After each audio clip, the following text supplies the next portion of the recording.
3-iyunda ana Big Ben shoftolini do'stlar ko'rsatyapmiz. Ko'pchilik kommentariyga bu Big Ben deb tashabdi. Yo'q, bu Big Ben emas. Big Ben'da ichi oq bo'lmaydi. Mana original Big Ben kelar, mana. Tanasini ko'rsating, mana.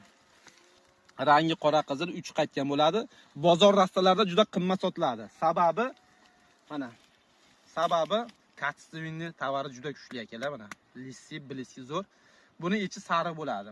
Bismillahirrohmanirrohim. Ha. Iyunda oxirigacha turaveradi bu tanasida. Bemalol turaveradi, ertakinab bu qo'rqmaysiz. 1 gektarga 670 ta ketadi. 670 ta do'stlar 3-yasharligidan 20 kilodan hosil olsa ham 12 tonna unni sunib ketadi. 20 mingdan sotildi. 20 mingdan sotsangiz 200 milliondan ziyod daromad qilaverasiz. Gilosdan sal yaxshi bo'lib qolganga o'xshayapti shoptolni ham. Akalar, kimga shunaqa chiroyli bog'lar tashkil qilmoqchi bo'lsalaring, pastga o'qib qo'yamiz. Borib yerlarini ko'rib berish xizmatlari ham bor. Videomiz yoqqan bo'lsa, like bosib qo'yamiz. Sog' bo'linglar, salomat bo'lasizlar.